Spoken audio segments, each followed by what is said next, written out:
I'm Ariana Jones, the Executive Director with Waste Loop, and I'm here with Megan Kramer, a Efficiency and Sustainability Coordinator and Consultant. Hi, my name's Megan, and I have a business helping folks either improve the efficiency of their existing home or looking at design build processes and helping folks figure out what they can do to build more sustainably. And I also do energy efficiency testing as a third-party verifier to come in and make sure what was done actually sort of meets certain criteria. Today I'm here with Jordan Minot of Minot Woodwork.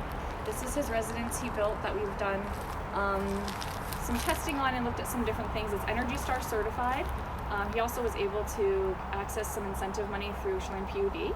So it's kind of an exciting project, and he has a few other things going on as well. So, Jordan.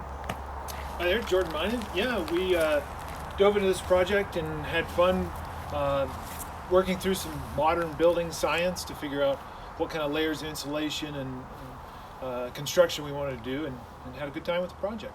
Living here with so much public land and Forest Service around, I mean, my wife and I are drawn to the area, drawn to the culture of wanting to be a little more in tune with nature.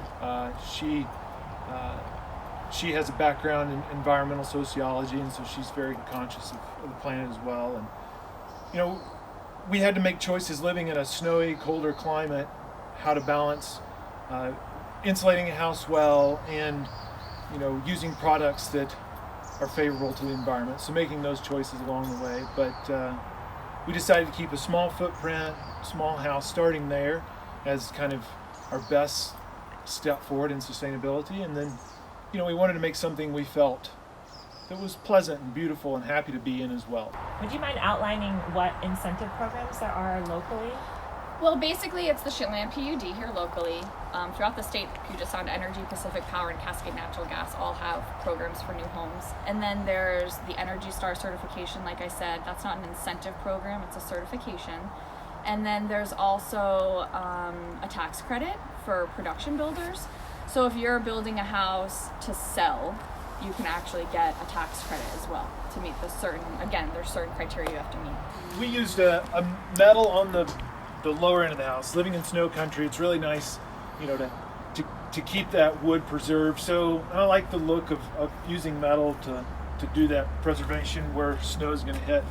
Above this, we used cedar, and I'll botch the technique, shonshugiban. It's a Japanese technique where you actually burn the wood, and it provides a bit of bug-proof, a bit of waterproof, and actually a little bit of fireproof because it doesn't want to catch fire as easy. Typical continuous insulation might be on the exterior, but this is a pretty unique system where it goes in between the walls. So this is the only insulation that you have then, or you have additional insulation? There is also in between each 2x6, Okay. There's full,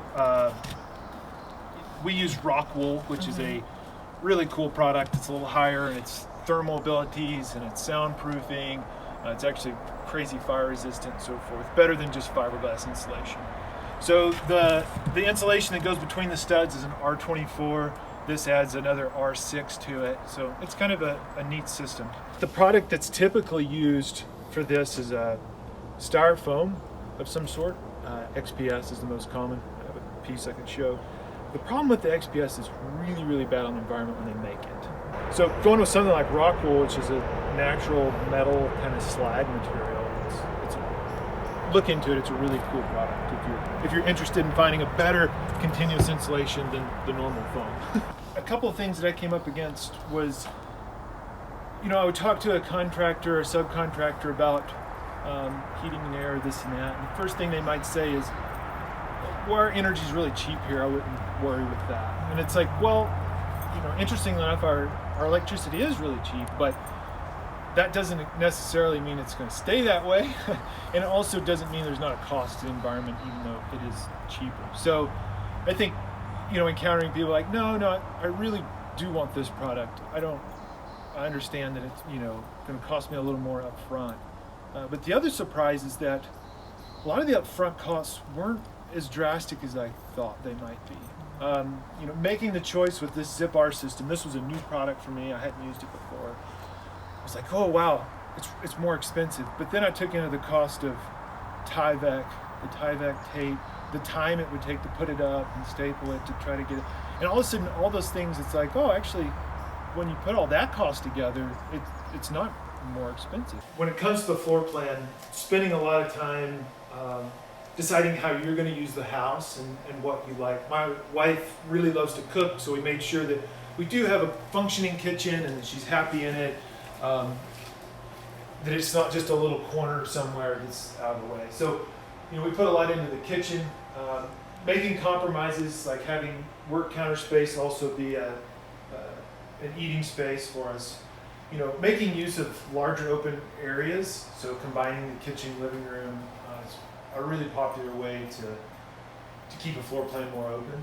All the stonework is actually stone from Lake Wenatchee area. It's a schist, and we have local mason.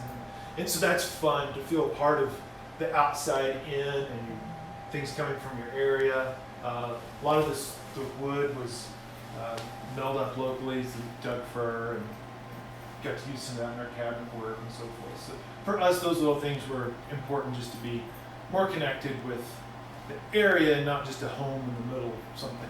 Yeah, and in terms of carbon footprint, your materials are sourced a lot closer. Yeah, heating and air unit, we used a mini split, which is becoming more and more popular nowadays. This is basically, instead of having air ducts in your house, the heating and cooling comes directly out of that unit. And there's a lot of worries and fears people have about using that kind of system, but for a small house, it's really good and airtight. It works great. The heat pump technologies come so far now, even in a colder climate. It really keeps a nice warm house. Having air conditioners is super nice too. And it's neat because you can also put this in remodel houses or retroactively put in, which is a lot simpler than putting air ducts in your house.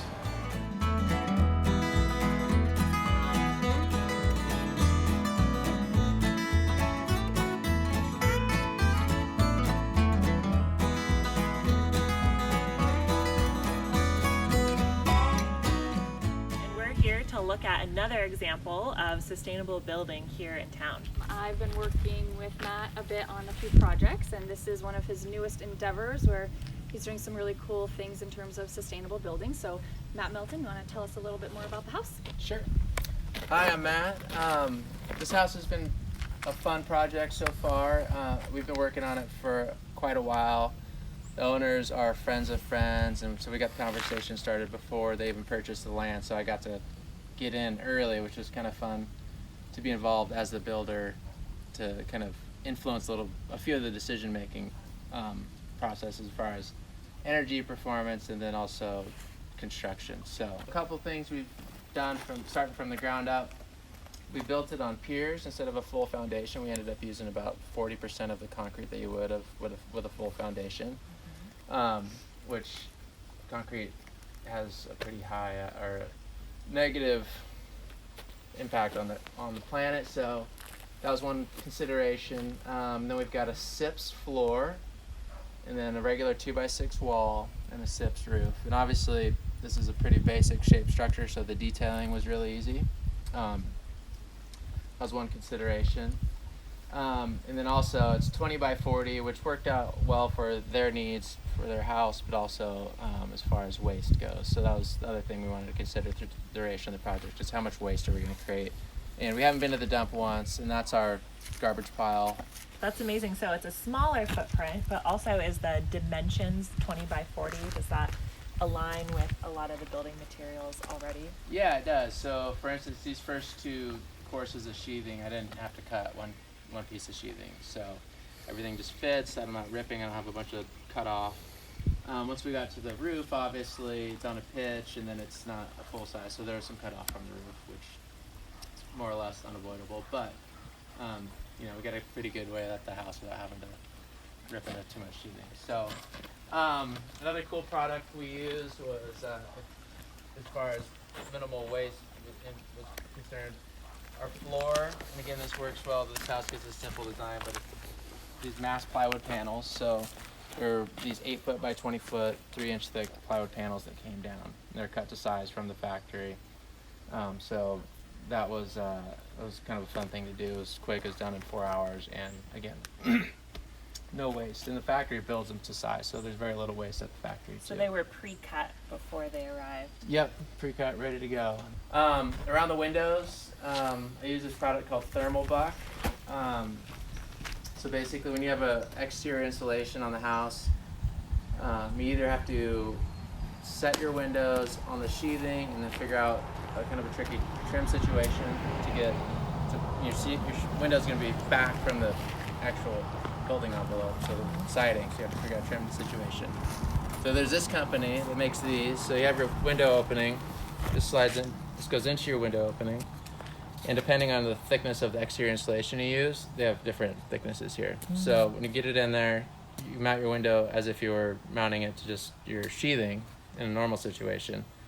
But now you mount it, the rigid insulation butts into this, and then the window's flush with your outside your finished house. So the other thing this does is around a window there is usually at least two studs, so you've got a thermal bridging situation there, and this takes care of that as well. So your sheathing, anyways, you've got basically continuous insulation, exterior insulation right up to the window frame, which is pretty cool.